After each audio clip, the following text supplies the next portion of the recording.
up in the city of Chicago in 1995, and they followed them anywhere they moved in the United States for up to 7 years. The children were given a reading examination and vocabulary test at 3 different periods. And their study showed, quote, that residing in a severely disadvantaged neighborhood cumulatively impedes the development of academically relevant verbal ability in children, unquote. And this research raises important questions about ways in which neighborhoods may alter growth in verbal ability, producing effects that linger on even if a child leaves a severely disadvantaged neighborhood. Now, the studies by Sharkey and Sampson and his colleagues both suggest that neighborhood effects are not solely structural. Among the effects of living in racially segregated neighborhoods over extended periods is repeated exposure to cultural traits that emanate from or are the products of racial exclusion. Traits such as verbal skills that may impede successful maneuvering in the larger society. So for all of these reasons, if we are really concerned about the fate of people of color, I am certainly not persuaded that class-based affirmative action would be an adequate substitute for race-based affirmative action. However, I want to emphasize that strong opposition to quotas, and preferential hiring, promotion, college admission in the United States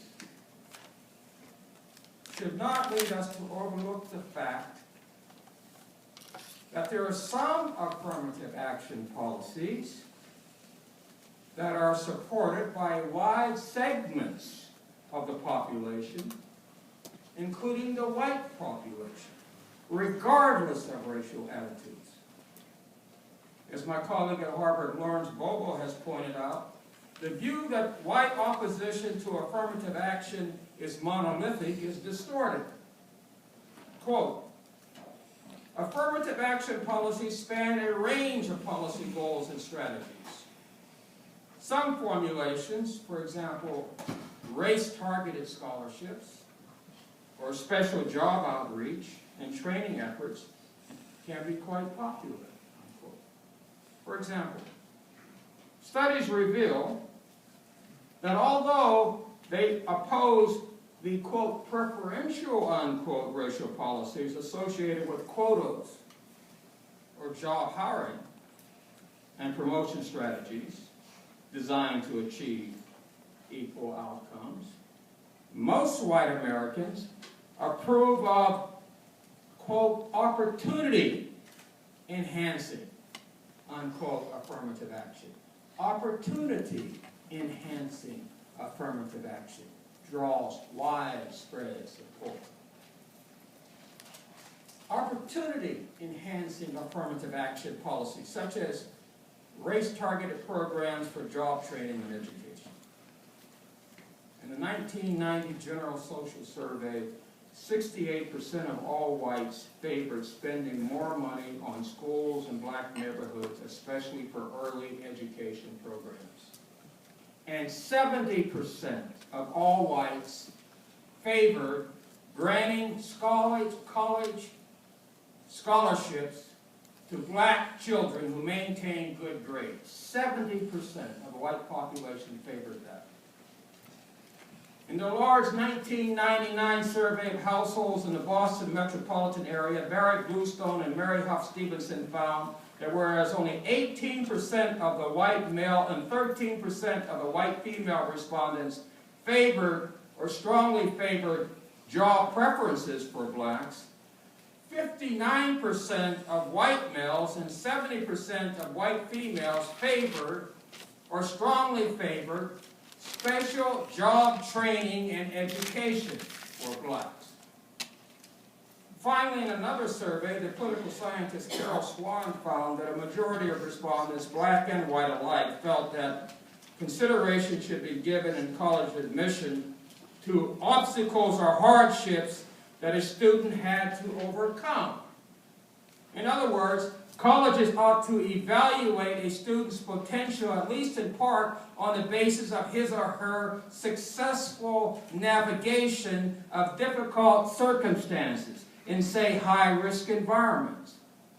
In addition to the standard questionnaire, Swain survey presented respondents with vignettes that describe college admission and employment situations without using code words such as, quote, preferential treatment, unquote.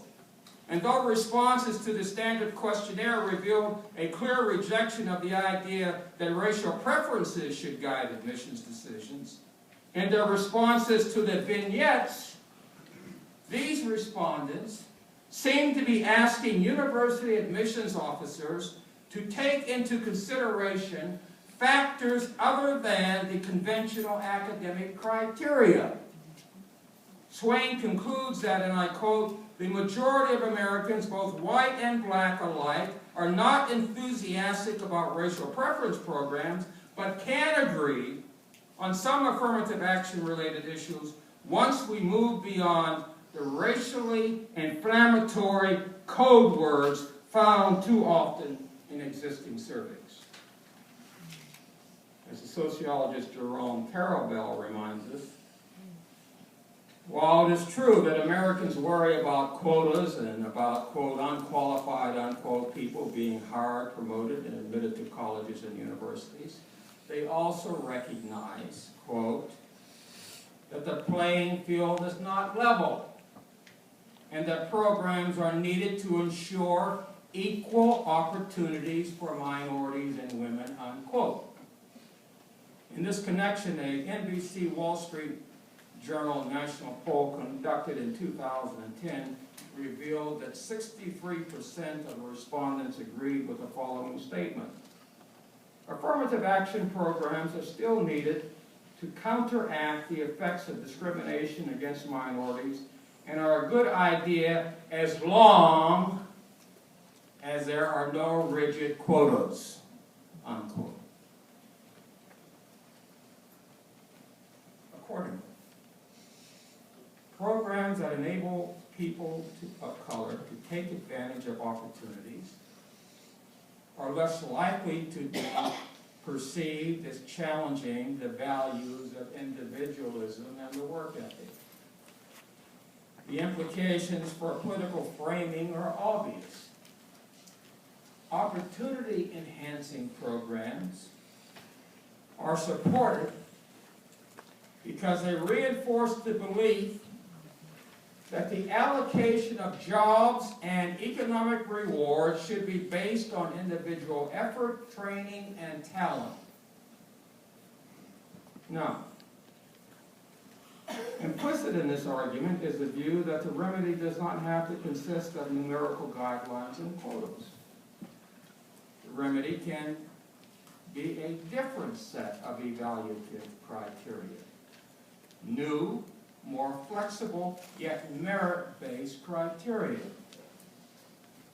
that are more accurate than the conventional test, engaging the actual potential of black Americans or other people of color to succeed. Indeed, it's not readily apparent to what extent the standard measures of aptitude like the SAT or the law school admissions test, the LSAT, or even the test widely used for promoting police officers measure real merit and not just privilege. The research reveals that for most applicants, these tests are only tenuously related to future performance. High school grades consistently predict college freshman grades more accurately than the SAT in both selective and non-selective colleges, and little predictive power is gained by combining the SAT